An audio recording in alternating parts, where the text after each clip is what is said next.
ETF index mutual funds నేర్చుకుని stock మార్కెట్లో రాణించాలనుకుంటున్నారా? వెంటనే ఈ నెంబర్కి కాల్ చేయండి. Welcome to India's largest digital media network Suman TV. మనతో ఈ రోజు తోడు నీడ ఫౌండర్ రాజేశ్వరమ్మ గారు ఉన్నారు. వారితో మాట్లాడదాం. అమ్మ నమస్కారం. నమస్తే అమ్మా. అమ్మ, ఈ రోజుల్లో సోషల్ మీడియా అవును. చాలా ప్రభావితం చేస్తుంది యంగ్స్టర్స్ మీద. అవును.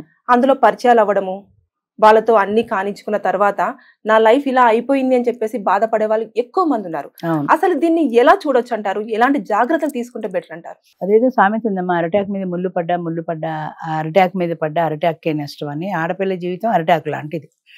వాడొచ్చి నీ మీద పడ్డా, నువ్వెళ్ళి వాడి మీద పడ్డా రిజల్ట్ ఒకటే, నష్టపోయేది నువ్వే. అంచేత ఆ పరిజ్ఞానం ముందు ఆడపిల్లలకి కావాలి. అంటే నేను ఒక అడుగు శృతి మించితే నా జీవితమే నష్టం అన్నది కావాలి. నాకు తెలిసి మా దగ్గర ఒక అమ్మాయి ఉండేది, బీటెక్ పాస్ అయిన అమ్మాయి. ఆ అమ్మాయికి ఎక్కడో సోషల్ మీడియాలోనో ఏదో రాంగ్ కాల్ వచ్చింది, పరిచయం అయ్యాడు ఎవరు. ఆ రాంగ్ కాల్ రాంగ్ నెంబర్ అని పెట్టేస్తే పోయేది. వాడు పరిచయం పెంచుకున్నాడు, వాడికి అవసరం కాబట్టి. ఈ అమ్మాయి కూడా అలాగే ట్రాప్లో పడిపోయింది. వాడితో పరిచయం అయింది, ఫోన్లో మాట్లాడుకున్నారు, తర్వాత కలిశారు, తర్వాత ఇన్మేట్స్ అయ్యారు. ఇలా ఆ పరిచయం కాస్త వాళ్ళని బాగా దగ్గర చేసింది. కొన్నాళ్ళు గడిచిపోయింది. ఈ అమ్మాయికి ఇంట్లో ప్రెషర్ ఎక్కువైంది, వయసులో ఉన్న పిల్ల కాబట్టి పెళ్లి సంబంధాలు చూస్తామని. అప్పుడు వాడిని అడిగింది, నేను నిన్ను పెళ్లి చేసుకోవాలనుకుంటున్నాను, మనం ఇన్నాళ్ళ నుంచి కలిసి తిరుగుతున్నాం కదా, అఫీషియల్గా మ్యారేజ్ చేసుకుందామని. అప్పుడు ఏదో కొన్నాళ్ళు డ్రాగన్ చేశాడు. ఇంకా అమ్మాయి గట్టిగా ప్రెషర్ ఇచ్చాడికి, నాకు ఆల్రెడీ పెళ్ళయింది, నాకు కొడుకు కూడా ఉన్నాడని చావు కబురు చల్లగా చెప్పాడు. నాకు పెళ్ళయింది, కొడుకున్నాడు. అప్పటికే పెళ్ళైపోయింది, వాడికి కొడుకు కూడా ఉన్నాడు. అన్ని సంవత్సరాలు ట్రావెల్ అవుతున్నప్పుడు కనీసం నువ్వు వచ్చావు, నీ ఎంతటి నువ్వు వచ్చావు కాబట్టి నేను వాడుకున్నాను. నువ్వు రాకపోతే నేను ఎట్లా వాడుకుంటాను? నీ తప్పది. నువ్వు నన్ను అడిగావా? అప్పుడే అడిగుంటే పెళ్ళయిందా, నన్ను పెళ్లి చేసుకొని అప్పుడే అడుగుంటే నేను అప్పుడే చెప్తాను. నువ్వు నన్ను అడగలేదు, సినిమాలు తిరిగావు, షికార్లు తిరిగావు, వీటన్నింటికి డబ్బు నేనే పెట్టాను కదా. నువ్వు బాగా జల్సా చేసావు, నాతో పాటు సినిమాలకు వచ్చావు, షికార్లకు వచ్చావు, పబ్బులకు వచ్చావు, క్లబ్బులకు వచ్చావు, లైఫ్ అంతా ఎంజాయ్ చేసావు. మరి ఏమైంది మేడం నెక్స్ట్? అంటే ఇంకా అనేదే ఉంది, ఎంతే పడి దాన్ని వాడు నువ్వు వద్దంటే నేను వెళ్ళిపోతాను, గుడ్ బై చెప్పేసాడు, వెళ్ళిపోయాడు. దీని జీవితం ఏంటి ఇప్పుడు? ఇది ఏం చేయాలి? ఏం చేస్తున్నారంటే చాలా మంది పెద్దవాళ్ళకి ఈ సంగతులన్నీ తెలియకుండా జరుగుతాయి కాబట్టి మళ్ళీ పెద్దవాళ్ళు ఏదో ఒక సంబంధం చూస్తారు, వీళ్ళు బుద్ధిగా తలంచుకుని తాళి కట్టేస్తున్నారు. దానికి ఒక సమాధి చేసేసి ఆ పాత జీవితానికి మళ్ళీ ఫ్రెష్గా కొత్త జీవితం మొదలు పెడుతున్నారు. అది ఒక రకం. ఇక వాడిని మర్చిపోలేక, చేసిన మోసాన్ని గ్రహించి బాధపడలేక అటు ఇటు కాకుండా ఉండేవాళ్ళు ఏడ్చుకుంటూ జీవితం అంతా అలాగే ఉంటున్నారు. నేను చెప్పేది ఏంటంటే ఆడపిల్ల జాగ్రత్తగా ఉండాలి, ఎక్కువ జాగ్రత్త ఉండాలి. పాతకాలంలో అసలు ఆడది బయటకు వచ్చిన దాఖలాలే లేవు. చదువు లేదు, సంధ్య లేదు, నాలుగు గోళ్ల మధ్యన ఉండటమే. ఇప్పుడు ఏంటంటే చదువు, ఉద్యోగాలు పేరు చెప్పి ఆడది ఎప్పుడైతే బయటకు వచ్చిందో వాడికి మార్కెట్లో వస్తువులా దొరుకుతోంది కదా. బయట నీకు షోకేసులో పెట్టినట్టు అమ్మాయిలు బోల్డ్ మంది దొరుకుతున్నారు. ఫేస్బుక్లు, ట్విట్టర్లు, ఇన్స్టాగ్రామ్లు, ఇవన్నీ ఈ మీడియా, సోషల్ మీడియా బాగా యువతను చెడగొడుతోంది చెప్పాలంటే. ఇందులో పడిపోయి ఈ పరిచయాలు చేసేసుకుని ఒక స్టెప్ వేసేస్తున్నారు. ఆ స్టెప్ వేసే ముందు ఆలోచించుకోవట్లా, నా జీవితం ఏమైపోతుంది వీడికి నేను లొంగితే అన్న భయం లేదు, తప్పు లేదు, పుణ్యం లేదు, పాపం లేదు, ఏమీ లేవు. ఆ రోజుకి నా కోరిక తీరడం ఒకటే ముఖ్యం. కాదు మేడం, ఇప్పుడు తల్లిదండ్రులు కన్న తర్వాత వాళ్ళకి తెలుస్తుంది కదా ఎప్పుడు పెళ్లి చేయాలి, ఎలా చేయాలి, ఎవరు చేస్తే జీవితం వాళ్ళకేం తెలుసు? అసలు ఇప్పుడు చాలా మంది ఆడపిల్ల నా జీవితం, పూర్వం అటేడు తరాలు ఇటేడు తరాలు చూసి పెళ్లి చేయాలని పెద్దలు కూర్చుని పెళ్లి నిశ్చయం చేసేవారు. పెళ్లి అంటే అదొక ఫ్యామిలీ ఫంక్షన్, అది కుటుంబానికి సంబంధించింది. ఇప్పుడు పెళ్లి అంటే అబ్బాయికి అమ్మాయికి సంబంధించింది. పెళ్లి నా జీవితం, నా ఇష్టం ఏంటంటే నేను పెళ్లి చేసుకుంటా, నాకు వాడు నచ్చలేదు, వీడు నచ్చాడు అనే చాయిస్ అమ్మాయిలకు వచ్చింది. ఇదివరకు లేదు. మా వయసులో చిన్నప్పుడు పెళ్ళిళ్ళు అంటే తలంచు తాళి కట్టించుకోవడమే తప్ప వీడు బాగలేదు, వీడు బాగున్నాడు, వాడంటే నాకు ఇష్టం లేదని చెప్పే సమస్య లేదు అసలు. పెద్దవాళ్ళు చెప్పినట్టు తలంచు తాళి కట్టుకోవడం ఒక్కటే తెలుసు. తాళి కట్టించుకుని వెళ్ళిన తర్వాత అక్కడ ఏదైనా డిఫరెన్స్ వస్తే తల్లిదండ్రులు చెప్తే కష్టమో సుఖమో నువ్వు భరించాల్సిందే, నువ్వు వెనక్కి రావడానికి వీల్లేదు. అప్పట్లో డైవర్స్ అన్నవి లేవు కొత్తల్లో. అంచేత నీకు విడాకులు అన్నది లేదు కాబట్టి నువ్వు కష్టమైన సుఖమైన నువ్వు భరిస్తూ చావో బతికో అక్కడ బతకాల్సిందే అనేవారు. వీళ్ళకి ఆప్షన్ లేదు వెనక్కి రావడానికి. అంచేత మొగుడు కొట్టినా పడాల్సిందే, అత్త తిట్టినా పడాల్సిందే. అలాంటి నరకం అనిపించిన వాళ్ళు చాలా మంది ఉన్నారు. అయినా అది నరకం అనుకునేవాళ్ళు కాదు, జీవితం అంటే ఇలాగే ఉంటుందిలే అనుకునేవాళ్ళు.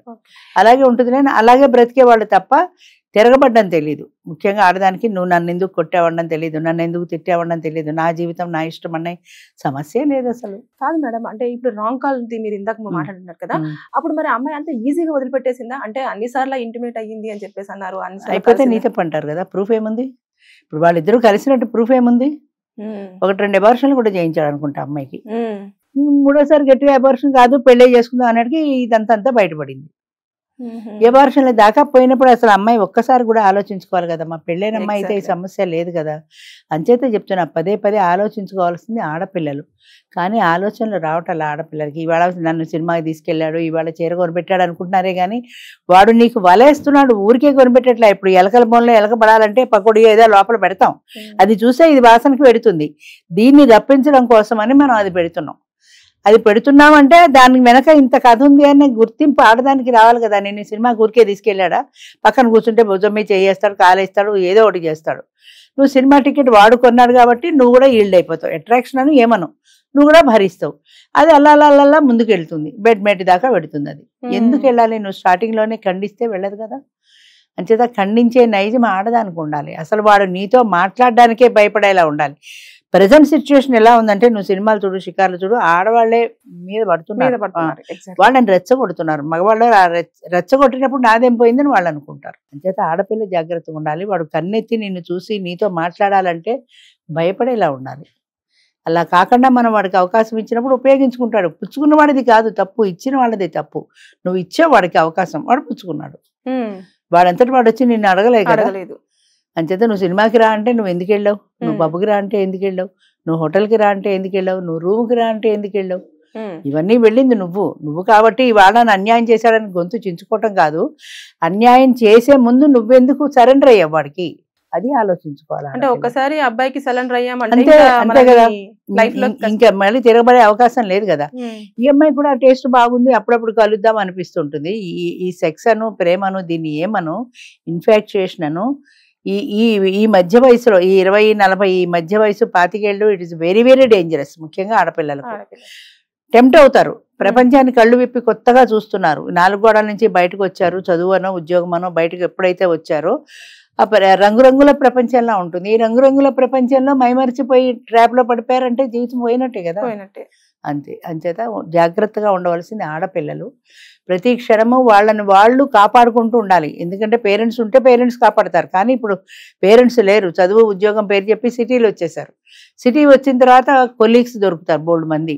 కొలీగ్స్ లోనో, బయట ప్రపంచంలోనో, ట్విట్టర్లోనో, ఫేస్బుక్లోనో ఎక్కడో అక్కడ ఒక పురుషుడు పరిచయం అయినప్పుడు వాడితో మనం అసలు పురుషుడితో నీకు పరిచయం ఎందుకు చెప్పు, నాకు అర్థం కాక అడుగుతాను. పురుషుడితో నీకు పరిచయం ఎందుకు? ఏ ఆడది పనికిరాలా పరిచయానికి? పనికిరాదు. ఎందుకంటే ఆ అట్రాక్షన్ పురుషుల్లోనే ఉంది. అంచేత అటే పెడుతుంది దాని మనసును నిగ్రహించుకోలేపడం ప్రధానమైన కారణం అమ్మ. మనసుకి నిగ్రహం అన్నది ఉండాలి. ఇది కావాలి అంటే వెళ్ళిపోయి తినేయడం, ఇది కావాలంటే వెళ్ళిపోయి తాగేయడంలా కాదు. నీ మనసు నీ కంట్రోల్లో ఉండాలి. అది నీ కంట్రోల్ తప్పింది అంటే నువ్వు జారిపోయినట్టే, ఇబ్బందుల్లో పడ్డట్టే. అయితే ఏంటంటే ఇప్పుడు దాన్ని పాత కథని మాపేసి మూత పెట్టేసి మళ్ళా కొత్త పెళ్లి కూతురులే తలంచుకుని తాళి కట్టించుకుంటున్నారు, కొత్త జీవితం మొదలు పెడుతున్నారు. ఇప్పుడు మగపిల్లలది సమస్య. పెళ్లి చేసుకోవాలంటే అది అసలు కన్య అవునా కాదా, వర్జిన్ అవునా కాదా, నేను ఎవరిని పెళ్లి చేసుకుంటున్నా అన్న సమస్య, టెన్షన్ మగవాడికి, ఆడదానికి లేదు. అలాని వర్జిన్ టెస్ట్ చేయించలేరు కదా పెళ్లి కూతురికి. అంచేత ఇప్పుడు అది వర్జిన్ అవునో కాదో తెలీదు, దానికి అన్యాత్మ పరీక్ష చేయించలేడు, నమ్మి పెళ్లి చేసుకోవాల్సిందే. అంతే, ఇక ట్రస్ట్ అంతే. అంతకంటే వాడికి వేరే ఆస్కారం కూడా లేదు. బిఫోర్ మ్యారేజ్ ఎలా ఉన్నా పర్వాలేదు, ఇప్పుడు మగవాడు ఎలా ఉన్నా అంతే, ఆడది చేసుకోవట్లా. ఒకప్పుడు ఏంటంటే మగవాడు ఎన్ని తిరుగుళ్ళు తిరిగినా అది నమ్మి చేసుకునేది. వాడి తిరుగుళ్ళు తెలిసినా తెలియకపోయినా భరించేది, సహించేది. ఇప్పుడు అది రివర్స్ అయింది, మగవాడికి వచ్చింది అది. అంచేత దాన్ని నమ్మి భరించవలసిందే, సహించవలసిందే. ఎన్నాళ్ళు మగవాళ్ళ దాష్టికం చెల్లుతుంది, ఇప్పుడు ఆడవాళ్ళు పై చేయండి, వాళ్ళు కూడా తిరుగుతారు. జాగ్రత్తగా ఉండాలని, అబ్బాయిలే జాగ్రత్తగా ఉండాలి. అంతే, అమ్మాయిలు కాదు, అబ్బాయిలే జాగ్రత్తగా ఉండాలి. అదే చెప్తున్నా, అమ్మాయి మీద పడితే నువ్వు జాగ్రత్త పడాలి. ఒక్కొక్క ఆడది ఉంటుంది. ఇప్పుడు ఈ కేసులో అది రివర్స్ అయింది, అది వేరే విషయం అనుకో. ఒక్కొక్క ఆడది మనం బయట వింటుంటాం, జాకెట్ చింపేసుకుని రోడ్డు మీదకి వెళ్ళిపోయి నన్ను బలవంతం చేశాడు అని పని వాళ్ళు సినిమా స్టార్ మీద కూడా పెద్ద గొడవ అయింది అని గోల చేసే రోజులు వచ్చాయి. ఎవరినైనా నువ్వు ఇంటికి పిలిచి మాట్లాడాలంటే భయపడే రోజులు వచ్చాయి.